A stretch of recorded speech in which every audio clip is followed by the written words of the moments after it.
আসসালামু আলাইকুম, কেমন আছেন সবাই? এটা দেখে বুঝতে পারছেন কিনা জানি না, এটা কোন জায়গা এবং কোথায় নির্মিত হয়েছে, আর এটা কোন এলাকা। এটা হচ্ছে বিশেষ একটি সেতু, বঙ্গবন্ধু টানেল। এই টানেল দেখতে যাওয়ার জন্য প্রথমে তো সবাই আহামরি, সবাই আমাদের পরিবারের সবাই, আমরা তো প্রথম একেবারে ফার্স্ট উইকে আমরা চলে গেছি। তখন এত জ্যাম ছিল বলার মতো না। তাও ঠেসে ঠেসে, আমরা তো প্রাইভেট গাড়ি নিয়ে গেছি, আমাদের তেমন কোনো কষ্ট হয়নি। যারা বাস নিয়ে গেছিলো তাদের একটু বেশি কষ্ট হয়েছে। যাই হোক, গেলাম, এত ভালো লেগেছে। আমরা যে পানির নিচে যে আমরা গাড়ি নিয়ে যাচ্ছি, এটা তো একদমই মনে হয়নি। আর প্রথম প্রথম যাওয়াটা এত বেশি এনজয়েবল ছিল, কি বলবো, এটা তো অসাধারণ একটা ফিলিংস, যেটা বলে বোঝানো যাবে না।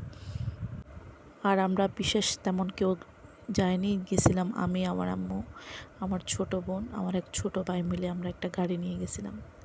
সো আমরা প্রথমে এত বেশি ভালো লাগা ফিল হয়েছে আমাদের।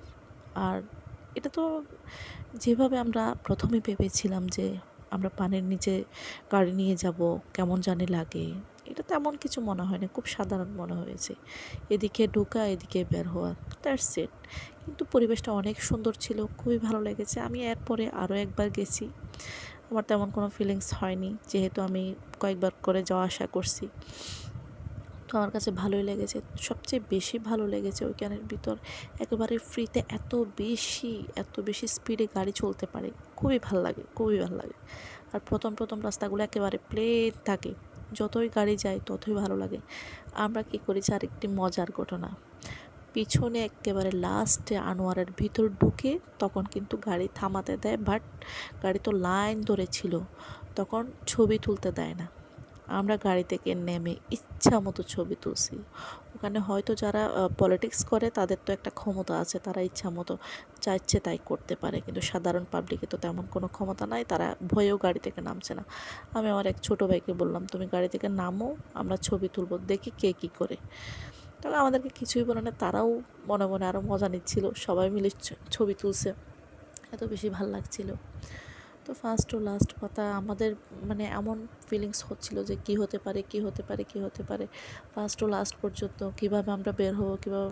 কিন্তু বের হতে হতে দেখলাম যে এত এনজয়েবল, খুব সাধারণ মনে হচ্ছিল, যেন একেবারে স্বাভাবিক একটা রাস্তা দিয়ে আমরা যাচ্ছি। কোনো ধরনের যে আমরা দিয়ে যাচ্ছি, টানেল দিয়ে যাচ্ছি বা পানির নিচ দিয়ে যাচ্ছি, সেরকম কিছুই মনে হয় নাই, খুব স্বাভাবিক মনে হয়েছে। বিশেষ করে আমি একটা জিনিস চেক করছিলাম ওখানে, যে যদি আল্লাহ মাফ করে কোনো একটা যদি অ্যাক্সিডেন্ট হয়, এখানের ভিতর কী অবস্থা হতে পারে, মানুষ এখান থেকে কীভাবে মুক্তি পাবে, এখান থেকে অ্যাক্সিডেন্টলি কীভাবে সমাধান করতে পারবে। সো আমি 2-3টা জিনিস প্রায় আমি দেখলাম। এই যে 2টা সেতু, মানে আসা যাওয়ার মধ্যে 2টা, তো আসা আর এবং যাওয়ার মধ্যে 2টা গলি, এবং যেদিক দিয়ে আমরা বের হচ্ছি এবং অপর গলি দিয়ে আমরা আবার ঢুকে আমরা চিটংয়ের মধ্যে ঢুকে যাব। তো 2 গলির মাঝখানে যে দেওয়ালটা দেয়া আছে, এই দেওয়ালের মধ্যে আমি একটা জিনিস ফিল করলাম যে এখানে কিভাবে মানুষ কোনো একটা অ্যাক্সিডেন্টে কীভাবে মুক্তি পাবে।